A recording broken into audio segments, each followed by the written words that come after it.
paz do Senhor para a amada igreja de Cristo Jesus.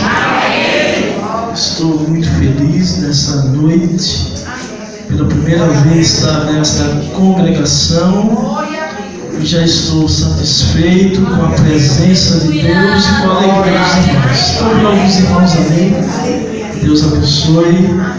E eu quero agradecer primeiramente a Deus por essa oportunidade. Também agradecer desde já ao presbítero Ricardo, que por diversas vezes já esteve conosco e sendo instrumentalizado por Deus. Chegou o nosso presbítero, Deus abençoe, Emerson, né? Está bonito hoje, viu? Deu um grau. Deus abençoe a igreja.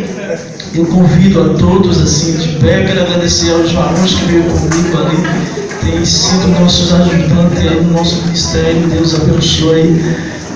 Abra sua Bíblia na carta aos Efésios, capítulo 4, versículo 1 até o versículo 5. Nós estaremos meditando um pouco na palavra de Deus. Carta aos Efésios, capítulo 4, e versículo 1 até o versículo 5, vai nos dizer a palavra de Deus.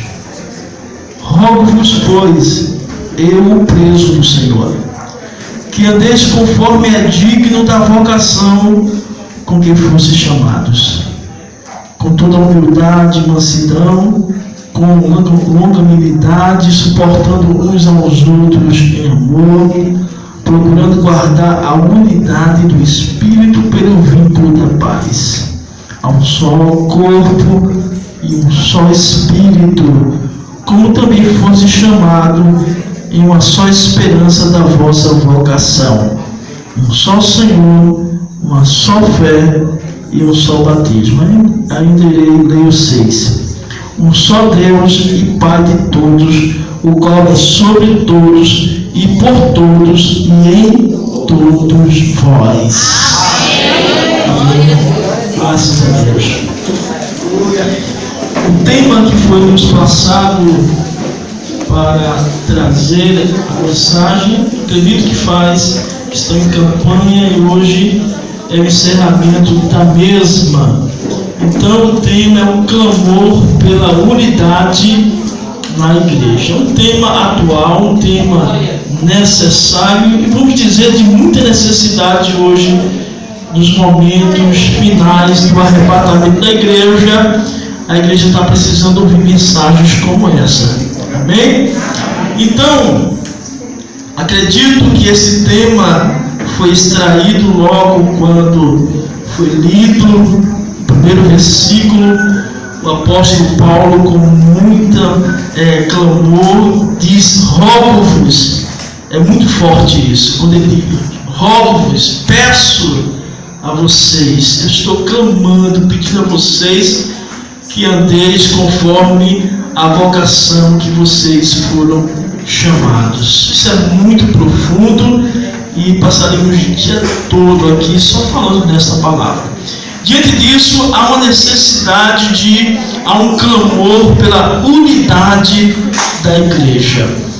Quando falamos de unidade, conceituamos unidade assim: a unidade é um desejo de Deus revelado em Cristo e proporcionado pelo Espírito Santo. É o Espírito Santo que a igreja já é unida, desfazendo a mentira que Satanás espalhou por aí, dizendo que a igreja é lugar de desunião, a confusão em todos os lugares. É mentira do diabo. A igreja é unida porque Cristo está na igreja. O Espírito Santo opera a unidade na igreja. Então, o que precisamos é conservar esta unidade. O Espírito Santo já trabalha nos unindo. O que precisamos, que o apóstolo Paulo vai nos falar aqui, que esta unidade que o Espírito Santo traz, proporciona, esta unidade deve ser conservada, não é? E quando a gente cantarmos somos um corpo, a gente não deve cantar somos um corpo em uniformidade. Nós devemos cantar somos um corpo em unidade. E qual é a diferença? Quando nós cantamos somos um corpo em uniformidade, nós estamos dizendo, olha, nós vestimos a mesma farda, nós falamos a mesma voz, o mesmo idioma, nós se vestimos do mesmo jeito, mas uniforme, todo mundo está vestido com o mesmo fardamento, com a mesma roupa. Porém, isso não quer dizer que está em unidade. Talvez foi uma briga enorme para a escolha do fardamento. E no dia da festa está todo mundo com fardamento só, a pasta só, mas teve uma briga triste. Então, isso é uniformidade. Estarmos uniforme, com a mesma maneira de falar, com a mesma maneira de vestir, com a mesma maneira de andar, mas talvez isso não seja unidade. Unidade significa que, além de estarmos uniformes, além de sermos iguais, porque quem é que não conhece um crente na rua? Somos iguais. A nosso testemunho, nossa conduta vai denunciar isso. Mas às vezes somos uniformes, mas não somos unidos. Então, a unidade é mais profunda. E hoje Deus ele quer proporcionar unidade na sua igreja. E não apenas uniformidade. Amém? Então, eu vou afirmar com toda a convicção e contundência, para envergonhar o diabo, a igreja do Senhor Jesus é unida. Quantos podem levantar a mão e dar glória? Amém.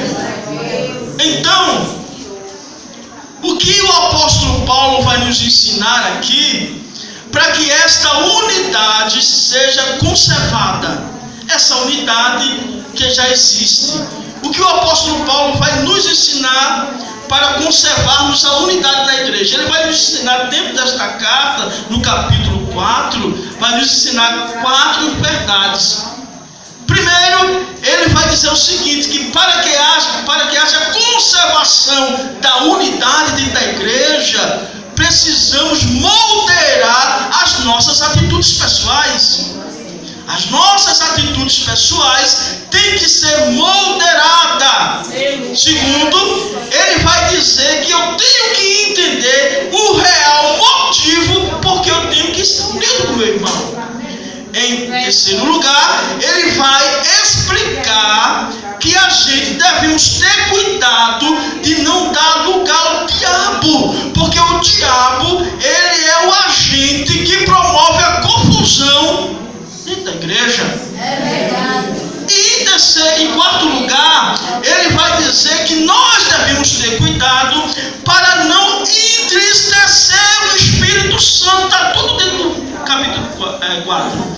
Ele vai dizer, tenham cuidado para não entristecer o Espírito Santo, porque o Espírito Santo é o agente que promove a unidade dentro da igreja. Quando o Espírito Santo começa a passear dentro da igreja, ele começa a promover a unidade dentro da igreja.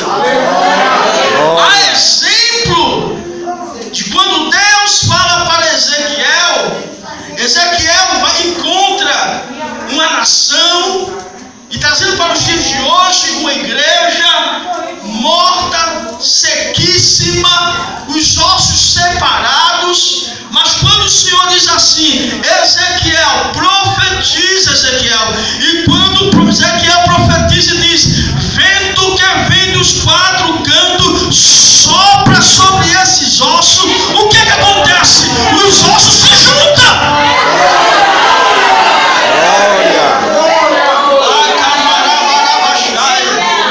Então o apóstolo Paulo está dizendo, não entristeça o Espírito Santo, porque o Espírito Santo é o único que pode unir a igreja.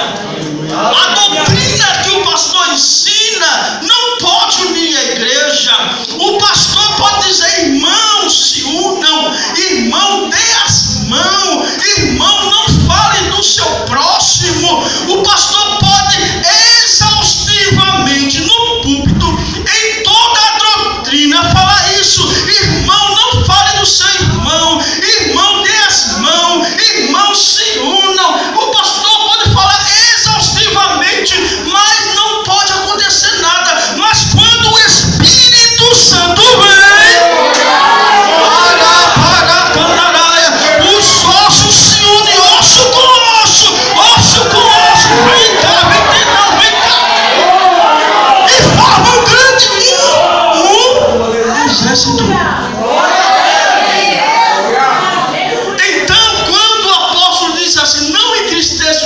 Santo, ele está dizendo assim: tenha cuidado, porque sem o Espírito Santo não pode haver unidade na igreja. Então ele vai trazer essas 4